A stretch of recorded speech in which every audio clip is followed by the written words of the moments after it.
Item ಯಾವುದೇ ಇರಲಿ try ಮಾಡಿ Aachi chicken masala. Moodbidri police inspector Sandesh P J ಅವರು ಈಗ ನನ್ನ ಜೊತೆ ಇದ್ದಾರೆ. ಸೊ ಅವ್ರನ್ನ ಮಾತಾಡ್ಸೋಣ. ಸೊ ನಿನ್ನೆ ಎಲ್ಲ ಏನು ವಿಚಾರಗಳೆಲ್ಲ ಬಂತು ಅದ್ರ ಬಗ್ಗೆ ಅವ್ರು ಮಾತಾಡಿದ್ದು ನಮ್ಮ ಜೊತೆ ಇದ್ದಾರೆ. ಸರ್, ಇವಾಗೆಲ್ಲ ನೀವು ನೋಡಿರ್ಬೋದು ನಿನ್ನೆ ಎಲ್ಲ ನಿಮ್ಮ ಬಗ್ಗೆ ಏನೇನು ಆಯಿತು ಅಂತ ಹೇಳಿ. ಸೊ ಏನು ಹೇಳೋಕ್ಕೆ ಇಷ್ಟಪಡ್ತಾರೆ? ಫಸ್ಟ್ ರಿಯಾಕ್ಷನ್ ಏನು ಸರ್? ಅದು ಎಲ್ಲ ಸುಳ್ಳು. ಯಾಕಂತ ನಾನು ಹೇಳೋದು ಅಂದರೆ ಮೇ 9ಕ್ಕೆ ಹೋದ ವರ್ಷ 2025ರಲ್ಲಿ ನಾನಿಲ್ಲಿ ಸ್ಟೇಷನ್ ಬಂದಾಗ ಇಲ್ಲಿ ಗಲಾಟೆ ನಡೀತಾ ಇರ್ತದೆ. ನಮ್ಮ ಹೆಡ್ ಕಾನ್ಸ್ಟೇಬಲ್ ಒಬ್ಬರು ರವೀಂದ್ರ ಅಂತ ಇರ್ತಾರೆ. ಸೊ ನಾನು ಕೇಳ್ತೀನಿ ಏನು ಗಲಾಟೆ ಅಂತ ಕೇಳ್ತೇನೆ. ಆಗ ಅವ್ರು ಹೇಳ್ತಾರೆ, ಸರ್ ಗಂಡ ಹೆಂಡ್ತಿ ಗಲಾಟೆ, ಇವಳು ಸುಮ್ಮನೆ ಯಾರೋ ಬೊಬ್ಬೆ ಹೊಡಿತಾ ಇದ್ದಾಳೆ ಅಂತ. ಅದಕ್ಕೆ ಯಾರಿದು ಬೊಬ್ಬೆ? ಅದಕ್ಕೆ ಅವಳ ಪಕ್ಕದಲ್ಲಿರೋಳು ಇದು ಪ್ರಫುಲ್ಲ ನಾಯ್ಕ ಅಂತ ಸರ್, ಗಂಡನ ಮೇಲೆ ಕಂಪ್ಲೇಂಟ್ ಕೊಟ್ಟಾಳ ಅಂತ. ಸೊ ಕಂಪ್ಲೇಂಟು ಇವಳು ಯಾಕೆ ಅಂತ, ಇವಳು ಸುಮ್ಮನೆ ಬೊಬ್ಬೆ ಹೊಡಿತಿದ್ದಾಳೆ ಸರ್, ಸಂಬಂಧನೇ ಇಲ್ಲ ಅಂತ ಹೇಳ್ತಾಳೆ. ಅದಕ್ಕೆ ಅಕ್ಕ ಹೇಳ್ತಾಳೆ ಪ್ರಫುಲ್ಲ ನಾಯ್ಕ, ಸರ್ ಅವಳು ವೇಶ್ಯಾವಾಟಿಕೆ ದಂಧೆ ಅವಳು ಸರ್, ನನ್ನ ತಂಗಿನೇ, ತುಳುವಲ್ಲಿ ಹೇಳ್ತಾಳೆ, ಅಲ್ಲಿ ಸರಿ ಜಲ್ಲ ಅಂತ ಇವಳು ಹೇಳ್ತಾಳೆ. ಅದಕ್ಕೆ ನಾನು ಹೇಳ್ತೀನಿ, ನೀನು ಗಂಡ ಹೆಂಡ್ತಿ ನಡುವಲ್ಲಿ ನೀ ಯಾಕೆ ಬರ್ತೀನಿ, ನೀನು ನಡಿ ಇಲ್ಲಿಂದ ಅಂತ. ಫ್ಯಾಕ್ಟ್ ಇಷ್ಟೇ. ಸೊ ಮತ್ತೆ ಹೇಳ್ತಾನೆ, ನನ್ನ ಭಾವನ ನಾನು ಸಾಕೋದು ಅಂತೇಳಿ ಮತ್ತೆ ಗಲಾಟೆ ಮಾಡ್ಕೊಂಡು ಅಲ್ಲಿವರೆಗೆ ಬರ್ತಾಳೆ, ಸ್ಟೇಷನ್ ಎಂಟ್ರಿವರೆಗೆ. ಆ ವಿಚಾರ ಗೊತ್ತಾಯ್ತು ಸರ್. ಅದರಲ್ಲಿ ನಿಮ್ಮ ಮೇಲೆ ಆರೋಪ ಮಾಡಿದ್ದೇನೆ ಅಂತ ಹೇಳಿ ನೀವು ಹಲ್ಲೆ ಮಾಡಿದ್ರಿ ಅಂತ ಆ CCTV ಫುಟೇಜ್ನ ನೀವೇ ಅವ್ರಿಗೆ ಕೊಟ್ಟಿದ್ರಿ. ಅದು ನೀವು ಅದರಲ್ಲೇ ಮುಚ್ಚಿಟ್ಟಿರಲಿಲ್ಲ, ನೀವೇ ಅದನ್ನ ಕೊಟ್ಟಿದ್ರಿ, ಅದೆಲ್ಲ ಆಗಿತ್ತು. ಸೊ ಈಗ ಹೊಸ ವಿಚಾರ ಅಂತ ಹೇಳಿದ್ರೆ ಈಗ ನಿನ್ನೆ ಬಂದಂತ ಅವರಿಗೆ ಒಂದು ಕಿರುಕುಳ ಕೊಟ್ಟಿದ್ದೀವಿ ಅಂತೇಳಿ. ಸೊ ಇದನ್ನು ನಮ್ಮ ಮೇಲಾಧಿಕಾರಿಗಳು ತನಿಖೆ ಮಾಡಿದ್ದಾರೆ, ಯಾವ ಕಿರುಕುಳ ಕೊಟ್ಟಿಲ್ಲ. ಮತ್ತು ಇನ್ನೊಬ್ಬರು ಅವ್ರದ್ದು ಅಂದರೆ ಅವ್ರಿಗೂ CCTV ನಮ್ಮದು ಇದೆ.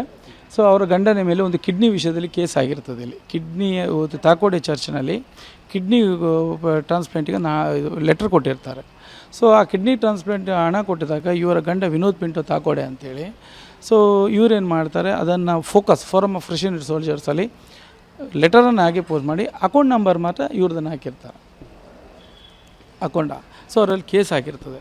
ಅವರನ್ನು ಕರ್ಕೊಂಬರ್ತೇವೆ. ನೈಟ್ ಮತ್ತು ಅವರ ಹೆಂಡತಿ ಅಲ್ಲಿ ಅದೇ ಪ್ಲೇಸಲ್ಲಿ CCTV ಇದೆ, ಅದಕ್ಕೆ ನಮ್ಮ CCTV ಕವರ್ ಆಗ್ತದೆ. ಸೊ ಅವ್ರು ಹೇಳ್ತಾರೆ, ನಿನ್ನೆ ನೋಡಿದೆ ಶೆಡ್ ಹತ್ರ ಬಂದಿಲ್ಲ. ಸೊ CCTV ಫುಟೇಜ್ ಇದೆ. ಅವರು ಅವರ ಅಡ್ವೊಕೇಟು ಮತ್ತು ಅವರ ಯಾರ ಸಂಬಂಧದವರು ಅಲ್ಲಿ ಬರ್ತಾರೆ, ಅಲ್ಲಿಂದ ಮಾತಾಡಿ ಅಲ್ಲಿಂದ ಹೊರಗಡೆ ಕಳಿಸಿಕೊಡ್ತೇವೆ.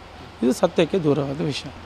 ಈಗ ಅಲ್ಲಿ ಲೈಂಗಿಕ ಕಿರುಕುಳ ಕೊಟ್ಟಿದಂಥದ್ದು ಸಹಕರಿಸಬೇಕು ಅನ್ನೋದು ಮತ್ತು ಆಡಿಯೋಗಳು, ಸೊ ಇದ್ರ ಬಗ್ಗೆ ಏನು ಹೇಳಿ? ಆಡಿಯೋವರೇ ನಮ್ಮ ಮೇಲಾಧಿಕಾರಿ ತನಿಖೆ ಮಾಡ್ತಾ ಇದ್ದಾರೆ ಸರ್. ಯಾವ ಕಂಪ್ಲೇಂಟಿಗೆ ಇಲ್ಲ. ಸೊ ಯಾವುದೇ ಲೈಂಗಿಕ ಕಿರುಕುಳ ಕೊಟ್ಟಿಲ್ಲ. ಸೊ ಅಮೌಂಟು ಸಹ ನಾವು ಯಾವುದೇ ಕೇಳಿಲ್ಲ ಸರ್. ಸತ್ಯಕ್ಕೆ ದೂರವಾದ ವಿಷಯ ಇದು. ಮತ್ತು ಒಂದು ಕಾಂಪೌಂಡ್ ಹಾರ ಅಂಥದ್ದು ಕೂಡ ವಿಡಿಯೋ ಅಂಥದ್ದು, ಅದು ಏನದು ಸರ್? ಅದು ನನ್ನ ರಿಲೇಷನ್ನೇ, ಅದು ನಮ್ಮ ಸಂಬಂಧದವರೇ. ಸೊ ಅವರು ಅವರ ಸ್ವಲ್ಪ ಗಂಡ ಹೆಂಡತಿ ಡಿಸ್ಪ್ಯೂಟ್ ಆಗಿ ಗಂಡ ನನಗೆ ಫೋನ್ ಮಾಡಿ ಹೇಳ್ತಾರೆ, ಸೊ ಫೋನ್ ಎತ್ತುತ್ತೆ ಅಲ್ಲ ಹೆಂಡತಿ ಅಂತೇಳಿ. ಸೊ ಆಗ ನಾನೇನು ಮಾಡ್ತೀನಿ, ಫೋನ್ ಎತ್ತೋದಿಲ್ಲ. ಆಗ ನಾನು ಕಾಂಪೌಂಡ್ ಹಾರಿ ಹೋಗೋದು. ಹೌದು ಸರ್, ಸೂಸೈಡ್ ಮಾಡಿರ್ಬೋದು ಅನ್ನೋ ಉದ್ದೇಶದಿಂದ ಇದು ಸತ್ಯ. ಈಗ ಒಂದು ಲೇಡಿ ಜೊತೆ ಒಂದು ಡ್ಯಾನ್ಸ್ ಮಾಡೋಂಥ ಸೇಮ್ ಲೇಡಿ, ಅದೇ ಲೇಡಿ ನಾನು. ಸೊ ನಾವು ಕ್ರಿಶ್ಚಿಯನ್ ಕಮ್ಯುನಿಟಿಲಿ, so we are very close. ನಾವು ಮಾಡಿದ್ದು ಅವು.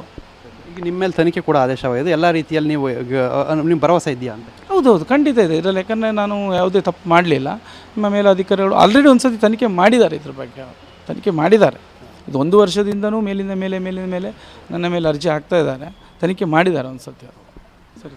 ಸೊ ಇದಿಷ್ಟು ಪೊಲೀಸ್ ಇನ್ಸ್ಪೆಕ್ಟರ್ ಸಂದೇಶ್ ಪಿಜೆ ಅವರು ಹೇಳ್ತಾ ಇರುವಂಥದ್ದು. ಕ್ಯಾಮ್ರಾಮನ್ ರಾಜೇಶ್ ಜೊತೆ ಪೃಥ್ವಿರಾಜ್ ಬೊಮ್ಮನಕೆರೆ, TV9 ಮಂಗಳೂರು.